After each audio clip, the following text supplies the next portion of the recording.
Hi, welcome to our channel where we share the most intriguing stories. He left the city to escape the noise, built a sanctuary by a quiet lake. But when a ruthless HOA, led by a power-hungry woman with a hidden agenda, tries to take what's his, one man must fight back, alone. No backup. Welcome to the Lake War. I've never been much of a people person. That's not to say I hate humanity, just that I value silence more than small talk, and I trust trees more than neighbors. That's why, 7 years ago, I walked away from a 30-year career in architecture, sold my condo in Minneapolis, and bought a quiet piece of land nestled by a glassy lake in northern Minnesota. It was just me, the loons, and the occasional deer that wandered too close to the hot tub. Perfection. I built everything myself. 3 small cabins, clean, functional, stylish, and spaced out enough so guests didn't feel like they were on top of each other. Then came the patios, 2 big ones with fire pits and natural stone paving, a cedarwood gazebo, and a pair of jacuzzis overlooking the water. I even rigged up solar lighting, a self-service grill zone, and an outdoor fridge stocked with cold drinks for my guests. It wasn't just a retreat, it was a goddamn lakeside sanctuary. In the summer, I'd rent the cabins to couples or families looking for a weekend away. Fishing was a big draw. I stocked the lake myself. Bass, walleye, northern pike. Nothing too exotic, but enough to give the dad something to brag about and keep the kids entertained. A few of the more upscale clients even booked weekday yoga sessions or wine tastings out on the patio. Life was good. Then, about a year ago, just across the tree line to the west, a new housing development started going up, fast. Cookie-cutter townhomes with names like The Pines at Lakeview and Harbor Villas. A few dozen houses at first, then 50, then 80. I watched it grow like a tumor on the horizon, inching closer to my little corner of the world. And with those homes came a homeowners association. Of course, Lakeview Commons, HOA. 3 words I've since come to associate with migraines and restraining orders. It started innocently enough. I got a knock on the door one Thursday morning. Standing there was a woman in her 40s, polished, confident, with that stiff, glossy helmet of blonde hair that only comes from too much hairspray and too little joy. She introduced herself as Karen Winslow, newly elected president of the HOA, and she asked, very politely, I'll give her that, if the residents of Lakeview Commons could access my patio area during the week. Just the weekdays, she said, for quiet enjoyment by local families. Nothing commercial. We just don't have the same kind of lakefront access as you, and it seems a shame to waste all that lovely space. I should have said no right then. But the HOA wasn't even a year old. The neighbors hadn't caused any trouble yet, and I figured it wouldn't kill me to share my little slice of heaven, as long as they respected it. I laid out some basic ground rules. Weekdays only, no access on weekends or holidays, no fishing without a permit, leave the place clean, and absolutely no harassment of my paying guests.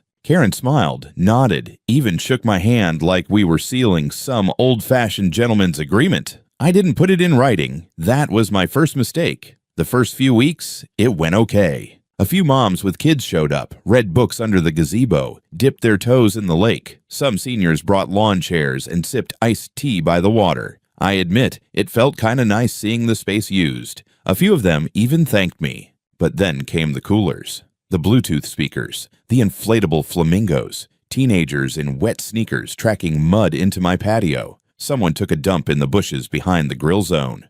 Trash started showing up in the recycling bin, stuff I didn't sell or provide. One of my guests, a guy from Chicago who paid good money to unplug, asked if the HOA folks were part of the package deal. He wasn't smiling when he said it. I posted a polite notice on the entrance gate. Private property, HOA access limited to weekdays. Please respect the rules. I figured that would be enough. It wasn't. They started showing up on Saturdays, then Sundays.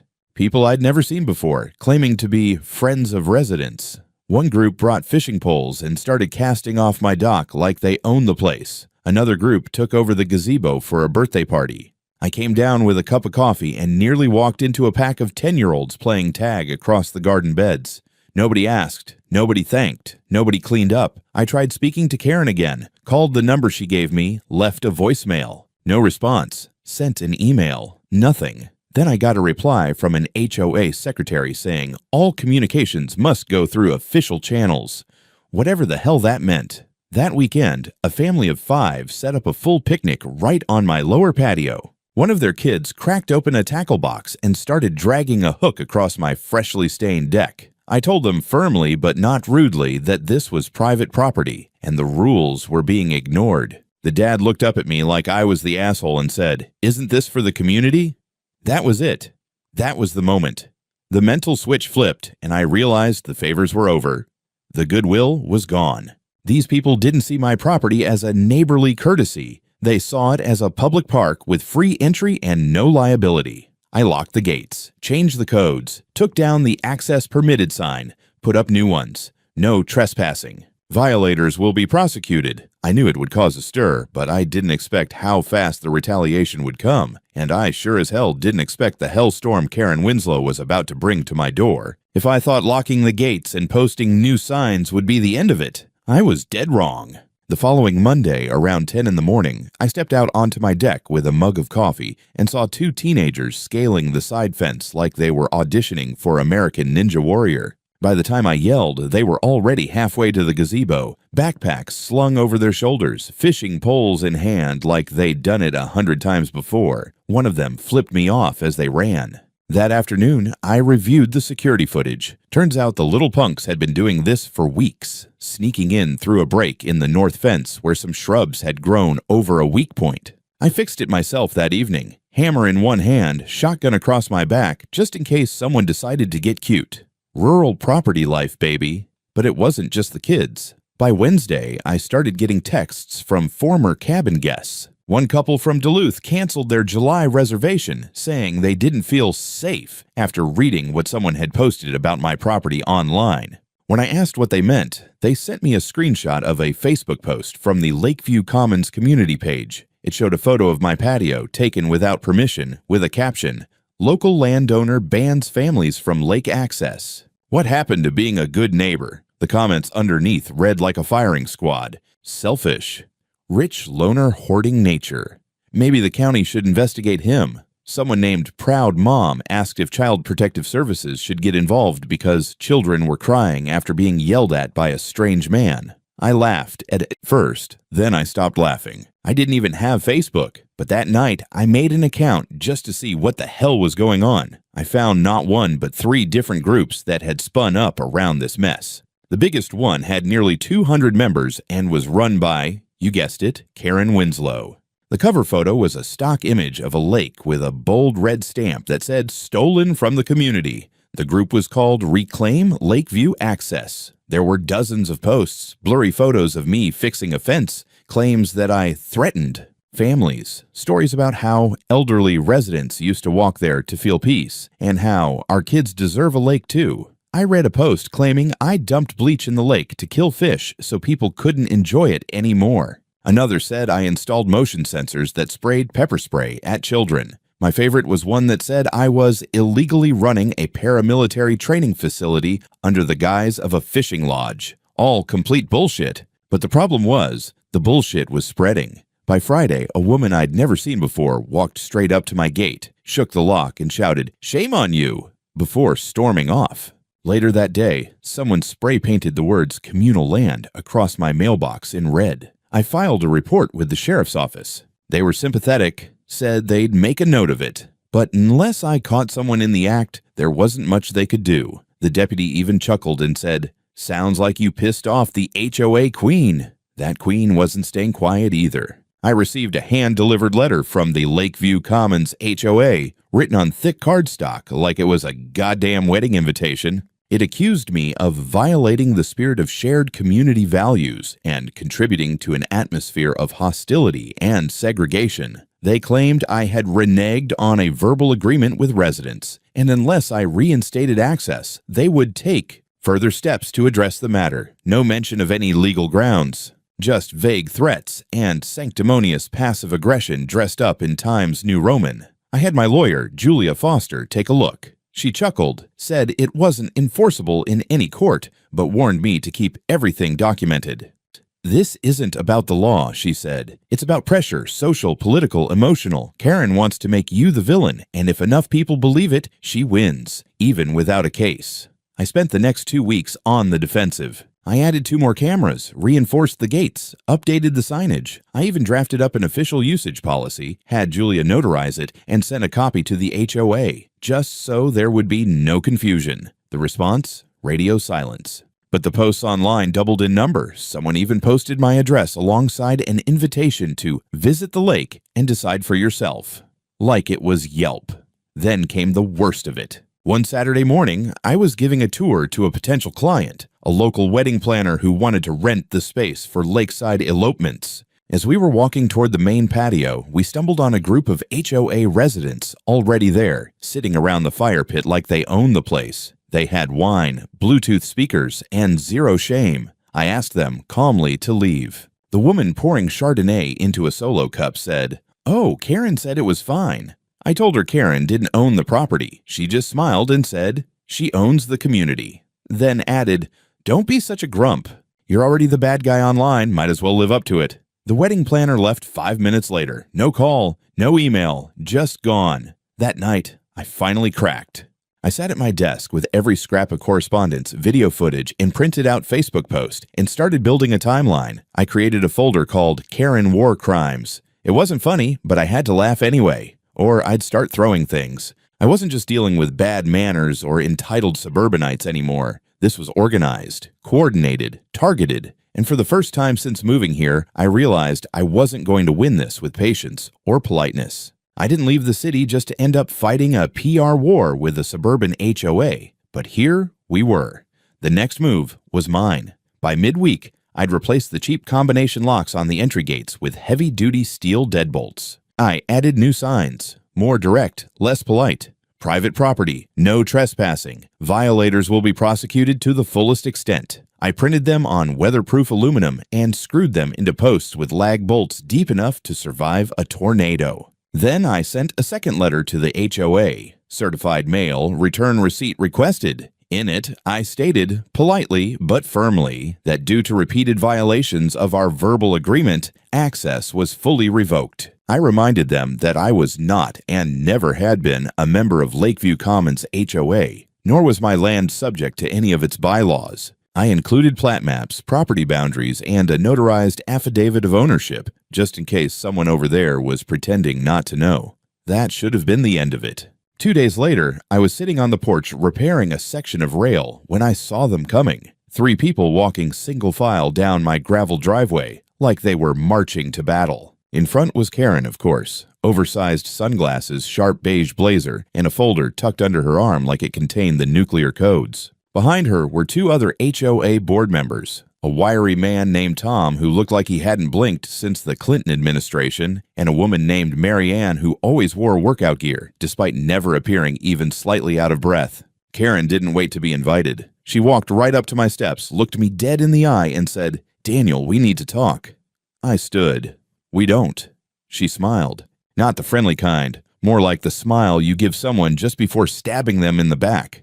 "You've created an unfortunate situation," she said. "There's a growing concern in the community that your recent actions are disruptive, hostile, and frankly, beneath the standards of Lakeview living." "Good thing I don't live in Lakeview," I said. She ignored that. "You made an agreement with this community, and now you're reneging on it." "That's not how we do things here." I crossed my arms. "It was a courtesy. One you abused." Tom chimed in, voice tight. "You gave verbal consent for shared access. That creates a pattern of allowance. There's precedent." "Stop," I said. "You're not a lawyer." Karen pulled a sheet from her folder. "Then maybe we'll let a judge decide." I looked at the paper. It wasn't a lawsuit yet. Just a formal notice of community grievance, full of vague accusations like failure to uphold cooperative norms and inhibition of neighborly integration. It was written in the kind of faux legalese that made my skin crawl. And at the bottom, it was signed by all 3 of them. "We'll be holding a general meeting next Thursday," Karen added. "The board will discuss potential actions regarding your non-compliance. You're invited to attend, of course. For now." "For now?" "That could change," she said, her tone cool, "depending on how adversarial you choose to be." They turned and left, like they'd just delivered the 10 Commandments to a heretic. That same night, the email came in from the county zoning board. Apparently, someone had filed a complaint alleging that I was running a commercial enterprise without proper permits, the fishing service, the cabin rentals, the patios. According to the complaint, my entire operation was non-compliant with local land use regulations and potentially in violation of commercial activity ordinances. I knew damn well who filed it. I spent the next morning on the phone with zoning, then code enforcement, then the small business licensing office. All of them said the same thing. We'll be investigating. One even let slip that it wasn't the first complaint from Lakeview Commons in the past month, so they were escalating. I wasn't just the grumpy old guy at the edge of their perfect little HOA anymore. I was the enemy. And Karen, she was leading a crusade. That afternoon, I watched from my kitchen window as a group of residents gathered near the shared path that ran along the back of my property. They stood just beyond the legal boundary, but close enough to make a point. Someone planted a tiny American flag in the dirt, like they were reclaiming land from foreign invaders. One woman held up a handwritten sign that said, "Share the shore." The next morning, a news van pulled up. Local outlet. Karen gave an interview right there in front of the lake. I watched her through binoculars. She waved her arms, gestured toward the water, then pointed up at my property like she was explaining where the evil sorcerer lived. Later, I caught the clip online. She called me a divisive element in an otherwise harmonious community and said that my actions were not just selfish, they're un-American. Un-American. Lady, I grill steaks and pay my taxes. What the hell else do you want? My phone buzzed with texts from friends who saw the news. Some offered support. Others asked what the hell I did to piss off an entire HOA. One of them, a guy I went to college with, just sent me a meme of a flaming dumpster and the words, "Your life right now." That night, I sat down with Julia and laid everything out. The letters, the footage, the zoning complaints, the signs, the video of Karen's little performance on the news. She listened, patient and quiet, then said, "She's not trying to win a legal argument. She's trying to break you before you even get to court." I asked her what to do. She smiled. We fight smarter. I figured the inspection from the zoning board would be a quick box check and gone. After all, everything on my property was up to code. I'd built it myself. Permits filed, blueprints approved, setbacks respected. It wasn't some backwoods shanty village. I used to design luxury homes for a living. But that Monday morning, when two county officials showed up in matching khakis with clipboards and forced smiles, I knew this wasn't going to be routine. They started asking questions. A lot of them. Do you collect cash or credit for your fishing services? How many guests stay per month? Do you serve food or alcohol on premises? Is your jacuzzi considered a public amenity or a private fixture? They weren't looking for answers.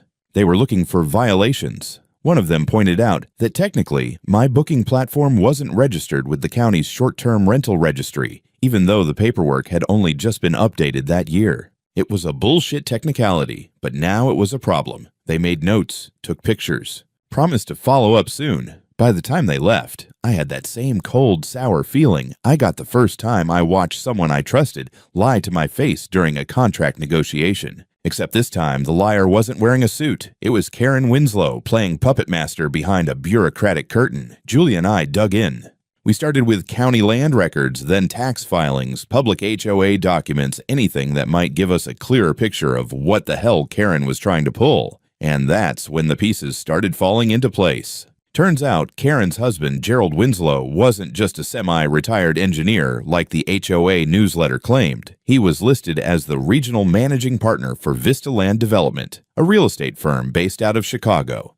3 months ago, Vista Land filed a letter of interest with the county planning office, expressing intent to develop the western lakeshore into a mixed-use recreational corridor. And guess what? My land was the keystone. Literally the only stretch of shoreline not owned by Lakeview Commons or zoned for municipal development. I was the bottleneck, the last uncooperative square on their monopoly board. They weren't just angry neighbors. They were laying groundwork for a takeover. Julia's hands tightened on the documents as she read. "They're using the HOA as a shield," she muttered. "All this community grievance crap. It's cover fire for a land grab." It made sense now. The escalation, the noise, the public shaming, the parade of inspections. Karen wasn't just trying to punish me for closing off access. She was trying to make my life so miserable I'd eventually sell. Cheap, quietly, maybe even under legal duress. The cherry on top?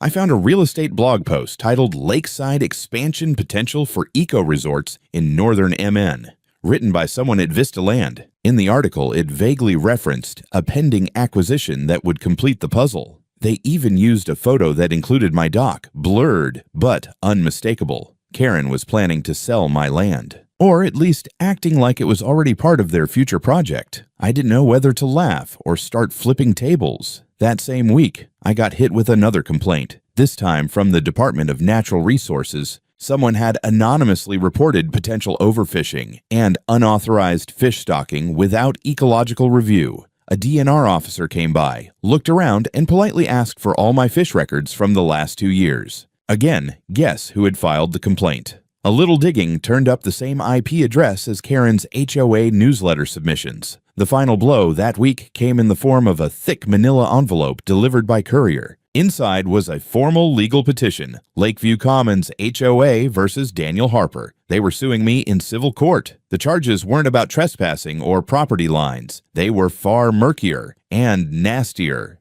According to the suit, I was guilty of contributing to psychological harm and emotional distress within the community, violating communal trust and cohesion, knowingly depriving residents of reasonable environmental access, creating a hostile perimeter designed to intimidate and isolate. It read like a dystopian social manifesto. No mention of law, just community values, emotional hardship, and a dozen citations from HOA codes I wasn't even bound to. It was a kamikaze attempt to drag me into court on the basis of moral failure, not legal violation. Karen wasn't stupid. She knew she couldn't beat me on deeds and titles. But if she could turn me into a public enemy, poison the well, and bleed me through months of litigation, that was a win in her book. I called Julia. She didn't even hesitate. We counter right now. Harassment, defamation, abuse of process. You're not backing down. I didn't want to. But I'll admit, for the first time since this whole circus began, I felt tired, deep down tired, like I was already losing even though nothing had been decided yet. And that's when I realized Karen didn't need to win the case. She just needed to make it hurt enough that I'd walk away. By the time the lawsuit was officially filed, I was already losing business. 2 families canceled their reservations, citing safety concerns. One woman emailed me a link to a Reddit thread titled "Beware the Lakeview Psycho." It featured a blurry photo of me welding a patio railing labeled militia activity with 100 comments underneath debating whether I was a survivalist, a tax protester, or just an unhinged loner with booby traps and bear traps on his lawn. I didn't even have Reddit, but Karen and her minions sure did. I'd underestimated her before, but now I understood what she was. A 21st century witch hunter with a Wi-Fi connection. This wasn't about facts or law anymore. It was about narrative, about control, about turning me into a symbol, an effigy she could burn on the digital altar of community integrity. She stepped it up. Anonymous Yelp reviews started appearing on my business listing, even though I didn't have one until she created it. Disgusting man. Verbally abused our children and threatened to shoot our dog. A racist recluse who screams at anyone near the water. Avoid. This place is a trap.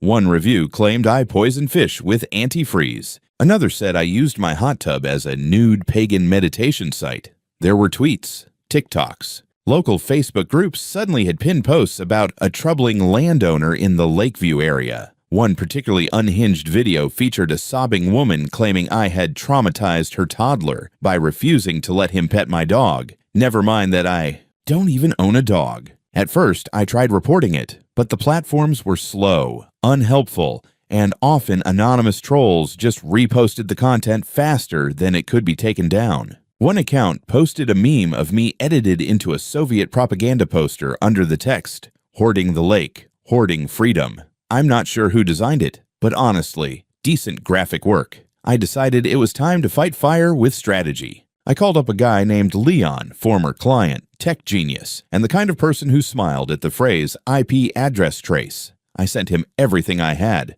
screenshots, posts, fake reviews, suspicious emails, and the metadata from a few PDF files that somehow found their way into my inbox with friendly advice. about how to avoid lawsuits. Leon didn't even flinch. "Give me 3 days."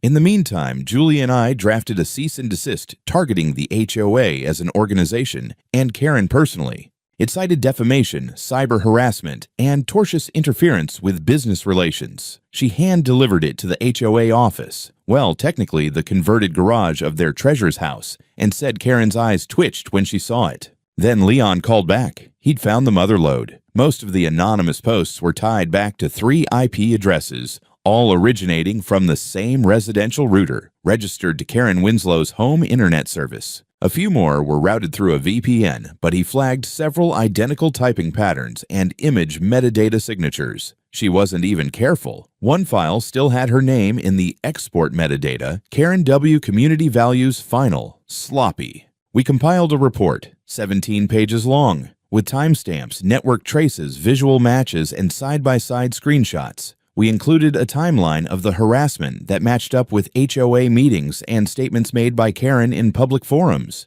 Julia handed it to a friend of hers at the sheriff's office. Not an official report yet, but enough to raise eyebrows. The next day, an officer just happened to swing by Lakeview Commons during a neighborhood gathering, asking casual questions about social media and group administration. Karen didn't like that. That night, the Reclaim Lakeview Access Facebook group vanished, deleted. Poof. Her personal page disappeared the next day. Yelp took down the fake reviews after Leon submitted the IP matches, and Twitter suspended 3 accounts linked to harassment activity. It wasn't a full victory. The lawsuit was still looming. The community still buzzed with gossip. But the online war, we'd just struck a hell of a blow. And then came the knock at the door. It was a guy in his early 50s, neatly dressed, slightly balding, nervous smile. He introduced himself as Douglas Harper, no relation, and said he'd been on the HOA board until 2 weeks ago. "I had to quit," he said, shifting on his feet. "I couldn't do it anymore. I didn't sign up to be part of a takedown operation." He sat at my kitchen table, wringing his hands like he was about to confess to war crimes. "She's not doing this for the community," he said. "She's doing it for control and for her husband's development deal. They're trying to push you out. The lawsuit is just phase 1. He handed me a flash drive, meeting recordings, internal emails. Some of it's ugly. I figured, you should know what they're really doing. He left before I could thank him. Later that night, I opened the files. Audio from a board meeting 2 months ago. Karen's voice, clear as day.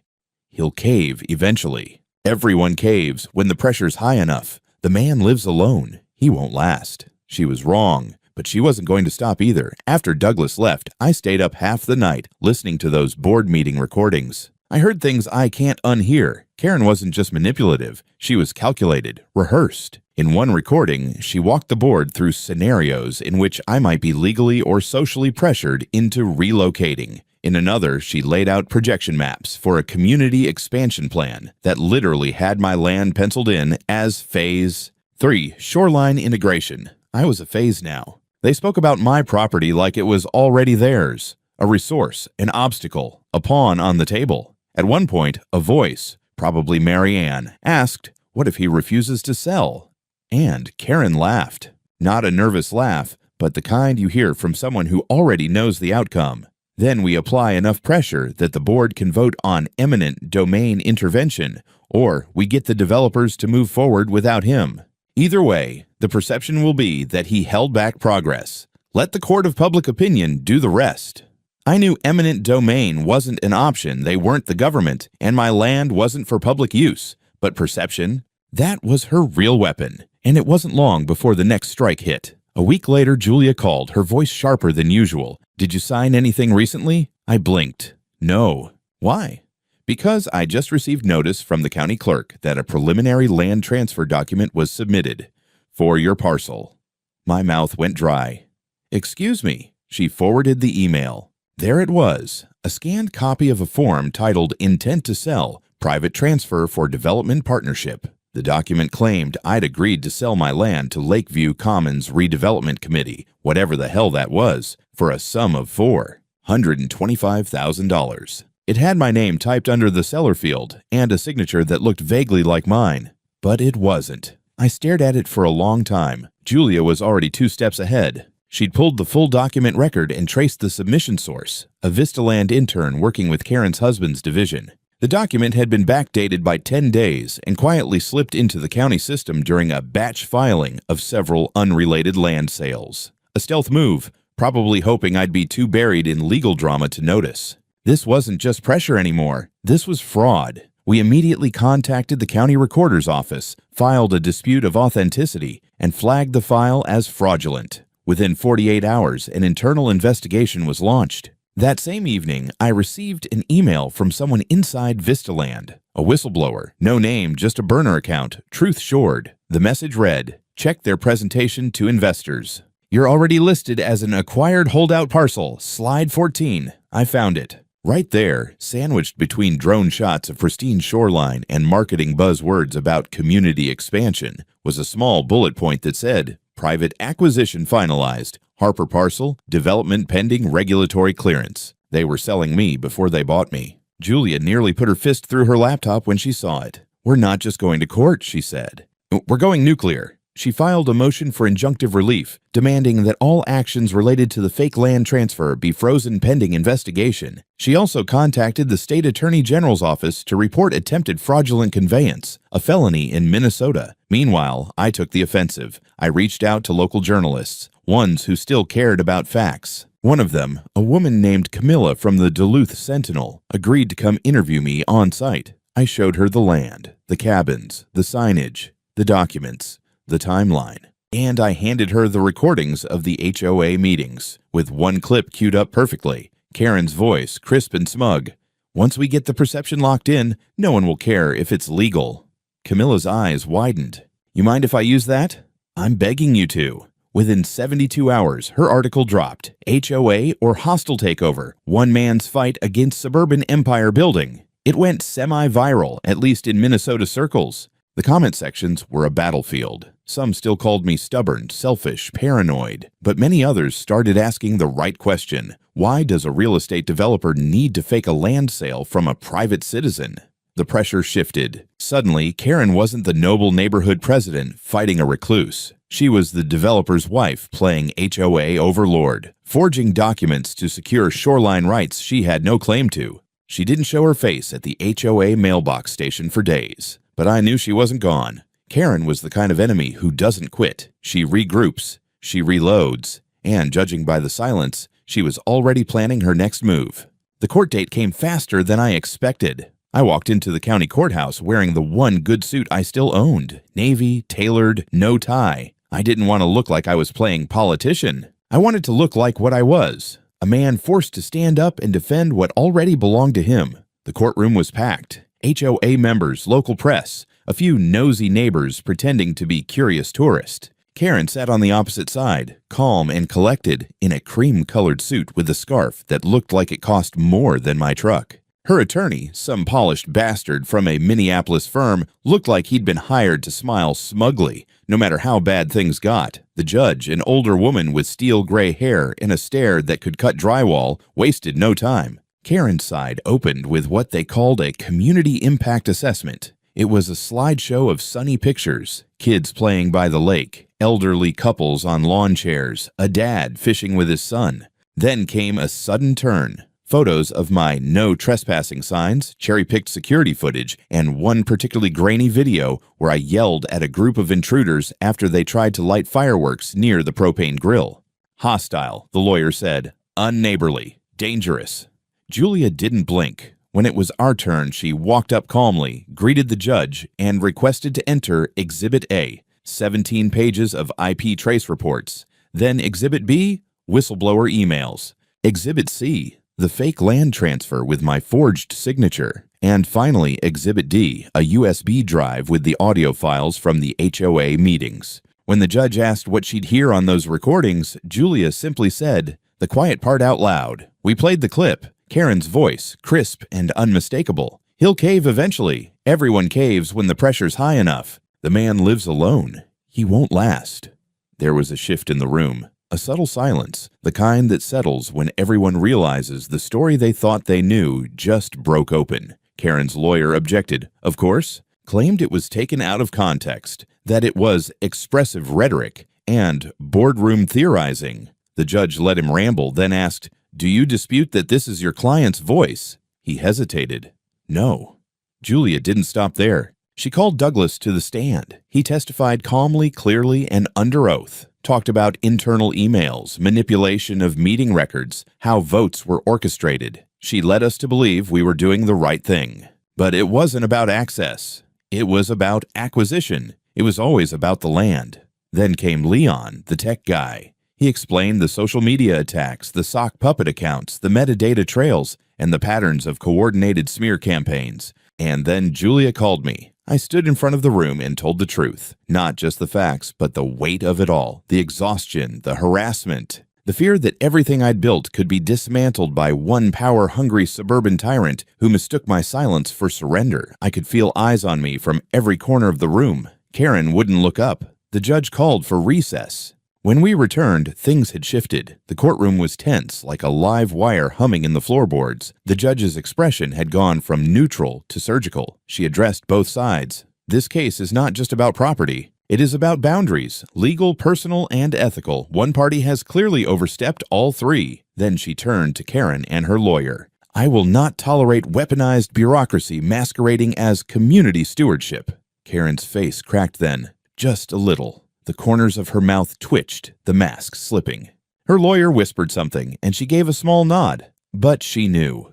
Everyone knew. The court ruled in our favor. Karen's motion for forced access and community easement was denied. The fraudulent land transfer was officially nullified and entered into record as an attempted conveyance without consent, pending separate investigation. A preliminary injunction was granted, forbidding the HOA from engaging in any further contact with my property or business. And then came the kicker. The judge referred Karen's actions for criminal review, including fraud, defamation, and attempted unlawful transfer of private land. The room didn't gasp, but it didn't have to. The air changed. That kind of silence says more than any outburst ever could. I walked out of that courtroom with Julia beside me, papers in hand, jaw clenched. But it wasn't over yet. I still had to deal with the community she poisoned, the damage she caused, the way my name had been dragged through digital hell for months. I still had a story to finish. It took another 3 months for the dust to settle. The fraud investigation against Karen was still ongoing, and while I didn't have front row seats to the proceedings, I got regular updates from Julia. County investigators seized HOA meeting records, subpoenaed email logs, and even interviewed other board members. A few of them cracked almost immediately. Turns out loyalty evaporates fast when you're looking at real charges. Karen resigned before she was forced out. No press release, no statement. One day she was there, and the next, her nameplate was gone from the HOA bulletin board. I heard through the grapevine she and her husband put their house on the market, quietly. Rumor had it Vistaland cut ties with Gerald to mitigate reputational risk. Nothing official, but I won't pretend I didn't enjoy hearing it. The HOA itself didn't collapse, but it limped. After the courtroom fiasco, a good chunk of the community stopped showing up to meetings altogether. Others started asking real questions about what their dues were funding and how decisions were actually being made. For once, the board had to answer. And me? Well, I kept doing what I'd always done. Only now, my boundaries were respected. The gates stayed locked, the signs stayed up. But I noticed something curious. Some of the neighbors started waving again. A few even apologized, awkwardly, in that Midwest way where they pretend to talk about the weather, but slip in a quick, "sorry about the whole thing," before walking away. I didn't forgive easily, but I wasn't interested in staying angry forever either. The cabins booked up fast that season. I even had a few returning guests who'd followed the story in the local news and came just to support the guy who stood up to the HOA mafia. One couple brought a bottle of bourbon and a thank you note. Another left behind a guestbook entry that read, "Finally, peace has a price, and you paid it for us."